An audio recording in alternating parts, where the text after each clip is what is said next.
അസ്സലാമു അലൈക്കും വറഹ്മത്തുള്ളാഹി തആല വബറകാതുഹു.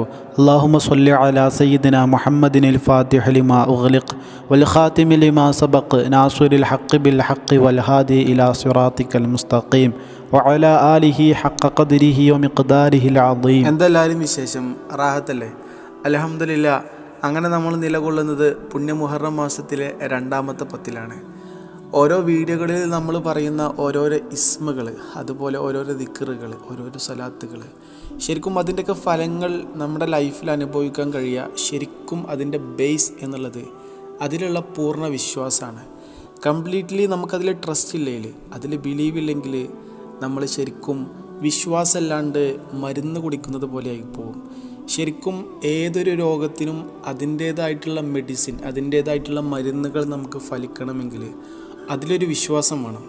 ഒരാൾക്ക് പനി ഉണ്ടെങ്കിൽ ആ പനിക്കുള്ള ഗുളിക മെഡിസിൻ ആൾ കുടിക്കുമ്പോൾ ഈ ഒരു മെഡിസിനിലൂടെ പടച്ച റബ്ബ് എൻ്റെ പനി മാറ്റും എന്നുള്ളൊരു വിശ്വാസം ഇല്ലാണ്ട് കുടിച്ചാൽ, അല്ലെങ്കിൽ ഇത് കുടിച്ചിട്ട് കാര്യമൊന്നുമില്ല, എനിക്കൊരു കുറവുമില്ല, എനിക്കൊരു കുറവും കിട്ടൂല, ഒരു ശിഫാവും കിട്ടൂല, ആ ഒരു ധാരണയോടുകൂടെയാണ് ആ ഒരു മെഡിസിൻ ഒരാൾ കഴിക്കുന്നത് എങ്കിൽ ആൾക്ക് ആ പനിയിൽ നിന്ന്, ആ രോഗത്തിൽ നിന്ന് ഒരു മുക്തി അല്ലെങ്കിൽ ഒരു ശിഫ ലഭിക്കൂല. ഇറ്റ് ഈസ് ഷുവർ, യാതൊരു ഡൗട്ടുമില്ല. അതേപോലെ തന്നെയാണ് വിശ്വാസമല്ലാണ്ട് നമ്മൾ ചെയ്യുന്ന ദിക്റുകളും സ്വലാത്തുകളും. ഫലം കിട്ടൂല എന്നല്ല അതിനർത്ഥം, കൂലി കിട്ടൂല എന്നുമല്ല. പക്ഷേ അതിൻ്റെ സ്പെഷ്യൽ ഫലങ്ങൾ നമുക്ക് ലഭിക്കണമെങ്കിൽ, ഉദാഹരണം 4444 നാരിയത്ത് സ്വലാത്ത്, അതിലൂടെ ലഭിക്കാത്ത ആഗ്രഹങ്ങളില്ല അല്ലേ, ലഭിക്കാത്ത ഗുണങ്ങളില്ല അല്ലേ. പക്ഷേ അതും ലഭിക്കൂല എപ്പോൾ? വിശ്വാസമല്ലാണ്ട്. അത് ചൊല്ലിയിട്ടും കാര്യമൊന്നുമില്ല, എൻ്റെ കാര്യം നടക്കാനൊന്നും പോകുന്നില്ല എന്നുള്ള ധാരണയാണെങ്കിൽ, നേരെ മറിച്ച് പൂർണ്ണ ഉറപ്പോടെ എൻ്റെ കാര്യം പടച്ച റബ്ബ് നടത്തി തരും, എനിക്കിതിലൂടെ ഫലം ലഭിക്കുമെന്ന പൂർണ്ണ ഉറപ്പോടുകൂടെ നമ്മൾ ചൊല്ലുകയാണെങ്കിൽ ഇൻഷാ അള്ളാഹ് യാതൊരു ഡൗട്ടും വേണ്ട, ഫലം 100% ഗ്യാരൻറ്റീഡാണ്, 100% അഷ്വേർഡാണ് ഇൻഷാ അള്ളാഹ്. ഏതാണെങ്കിലും ഈ ഒരു വീഡിയോയിലൂടെ നിങ്ങൾ കണ്ടതുപോലെ തന്നെ മിനിറ്റുകൾ കൊണ്ട് പടച്ച റബ്ബ് നമ്മുടെ ആഗ്രഹങ്ങൾ സാധിപ്പിച്ച് തരുന്ന, അതിന് പടച്ച റബ്ബ് നമ്മളെ സഹായിക്കുന്ന ആ വഴികളിലേക്ക്, അതിൻ്റെ ആ ഒരു രീതിയിൽ നമുക്ക് വഴികൾ തുറന്നു തരുന്ന അത്രയും പവർഫുള്ളായിട്ടുള്ളൊരു ഇസ്മ ഏതറിയോ? യാ ജാമ്യോ, യാ ജാമ്യോ. ഈ ഒരു ഇസ്മ പതിവാക്കുന്നവന് പടച്ച റബ്ബ് ഉദ്ദേശങ്ങൾ സഫലീകരിച്ചു കൊടുക്കും, പടച്ച റബ്ബ് അവരുടെ ആവശ്യങ്ങൾ നിറവേറ്റി കൊടുക്കും.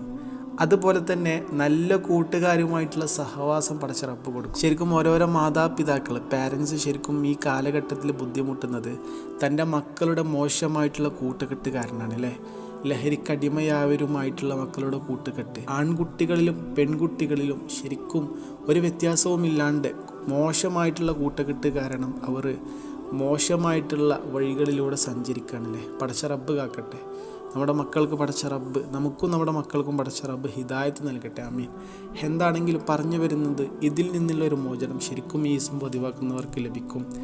അതുപോലെ തന്നെ ഇത് ചൊല്ലുന്നവർ, ഈ ഒരു ഇസ്മ പതിവാക്കുന്നവർ മോശമായിട്ടുള്ള രീതിയിൽ ജീവിക്കുന്നവരാണെങ്കിൽ നല്ല രീതിക്കുള്ളൊരു ജീവിതത്തിലേക്ക് പടച്ച റബ്ബ് എത്തിച്ചു കൊടുക്കും. അതുപോലെ നമ്മുടെ നഷ്ടപ്പെട്ട സാധനം തിരിച്ചു കിട്ടാൻ, അതും ഈ ഇസ്മ നമ്മൾ അധികരിപ്പിച്ചാൽ ഇൻഷാ അല്ലാഹ് നഷ്ടപ്പെട്ട സാധനം പടച്ച റബ്ബ് നമ്മളിലേക്ക് തിരികെ എത്തിക്കും. ഏതാണെങ്കിലും ഏതാണ് ഇസ്മ എന്ന് പറഞ്ഞുതരാം. യാ ജാമ്യോ. ഏതാണ്? യാ ജാമ്യോ. ഇത് മനസ്സറിഞ്ഞ് 24 മണിക്കൂറുണ്ട് ഒരു ഡേയിൽ, അതിൽ നമുക്ക് കഴിയുന്ന അത്ര നമ്മൾ ഡെയിലി പതിവാക്കിയാൽ ഇൻഷാ അല്ലാഹ് ഫലം ഉറപ്പാണ്, യാതൊരു ഡൗട്ടും വേണ്ട. യാ ജാമ്യോ. അള്ളാഹു തൗഫീഖ് നൽകട്ടെ. വീഡിയോ ഉപകാരപ്പെട്ടു എന്ന് വിശ്വസിക്കുകയാണ് ഇൻഷാ അല്ലാഹ്. ഇതുപോലെയുള്ള വ്യത്യസ്ത വീഡിയോകളായിട്ട് ഇനിയും കാണാം. അസ്സലാമു അലൈക്കും വറഹ്മത്തുള്ളാഹി.